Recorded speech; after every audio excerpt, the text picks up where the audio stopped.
What's up guys, Andrew here on my channel Geared Inc., where I get to share what I'm passionate about with you. And on my channel, that's PC tech, games, and gear. And today we're talking about buying used parts, specifically GPUs. Now it's no secret that Ethereum has basically crashed, and I bring that up only because I feel like Ethereum was the major driver for GPU shortages because it was the most popular cryptocurrency that was being mined. However, it is way less profitable, even though yes, it still is profitable for all you miners out there. However, there are so many people who got into crypto mining for a quick buck, and now that they're not able to make a quick return on their product, we are starting to see floods of GPUs go into sites like eBay. Now, I'm going to give you kind of my point of view on this and the things that I do when I buy any used parts, especially if I'm going to be buying something off of a site like eBay. Now, there are a lot of people out there who are going to discourage you from buying a used GPU that was used for mining for some good reasons, but I want to go over why you shouldn't necessarily be scared. And the only reason I'm saying that is because there are some people who really need a GPU right now. Prices have not gone down as fast as we hoped, and we're not going to see anything new out of Nvidia for at least a month, maybe all the way up into July. So for those of you who simply can't wait and you're thinking about buying one of these used GPUs, let me give you a few tips. So first off, understand something. GPUs typically go bad when they go bad. I'm not saying that a GPU that was ran 24/7 can't experience some type of degradation, but it's usually more just that the product honestly had something go wrong with it, just not like at a specific time and not even for a specific reason. Most of these GPUs, if they were used for mining, were most likely optimized and undervolted, meaning they weren't running at max temps anyway. And in terms of like what you'd actually have to do to damage a GPU, it'd have to be pretty dang hot for a very long time. On top of that, what usually goes bad is the fans. The bearings wear out because they basically were running these things at 100% fan speed or even 80% fan speed 24/7. And so if you are going to be buying these, try to buy GPUs that haven't been mined longer if you can get your hands on those, and just understand that the fans are something that you may have to replace, which brings me to my next important bit, which is manufacturer's warranty. Now, understand something. I was trying to find kind of like a master sheet for all the different GPU manufacturers. All I found was something from Linus Tech Tips from a couple of years ago that someone had posted in the forums.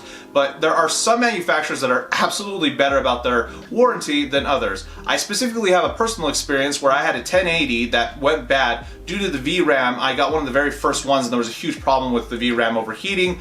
And I had overclocked this GPU, I'd done a bunch of stuff to it, but EVGA honors pretty much all of that, and so they didn't care. They sent me a brand new one, no questions asked.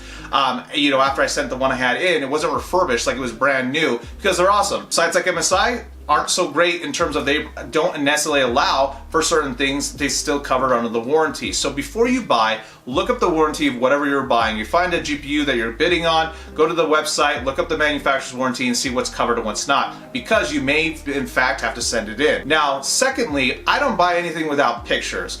Like using a Google picture for your post is all well and good, but if I don't see pictures of the actual product, I'm extremely leery. So typically when I'm going through, I'm going to ignore anything that looks like it could be spam or a scam because I want to see the actual pictures of what I'm trying to buy.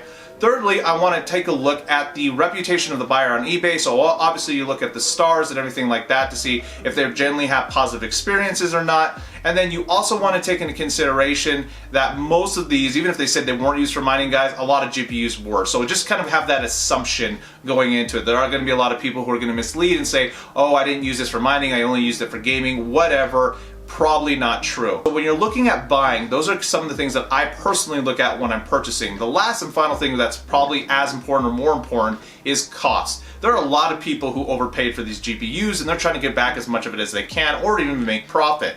But manufacturers are already starting to lower their price. I'm starting to see GPUs coming way back closer to MSRP, even though they're still overpriced. And know what these GPUs are worth. Somebody who's trying to get rid of this is in a position where you have way more leverage, because GPU prices will continue to go down. They'll go lower and lower due to manufacturers being able to produce more and demand going down, meaning that people who currently have these and trying to sell them used, their window is narrowing on getting rid of them essentially for as much money as they can. So you have the leverage. I usually look for the people who are willing to take an offer on their GPU rather than bid, because that way I can actually negotiate a better price. And I'm not trying to take advantage of them. I just want to come to a price that's reasonable, rather than either of us getting into an agreement that neither of us feel good about, or maybe only one of us is benefiting from. To me, that seems like a pretty fair deal. So if you're going to be buying these used GPUs, guys, use some of my tips. If you have tips yourself, leave a comment down below. Guys, I always answer those. But anyway, guys, if you like this video, leave me a big thumbs up. If you didn't, go ahead and leave me a thumbs down. But get subscribed, guys. My channel continues to grow. Remember that when we hit 7,500 subscribers, I'm doing another giveaway. So quick thanks to everyone who used my Amazon affiliate link. All that money goes back on the channel. So continue to do that if you're buying on Amazon. Thanks to all my Patreons, now my Twitch subscribers. I got my Twitch up, so that's awesome. Thank you to everybody who continues to make my channel such a success, and we hope to see you next time here on Geared Inc.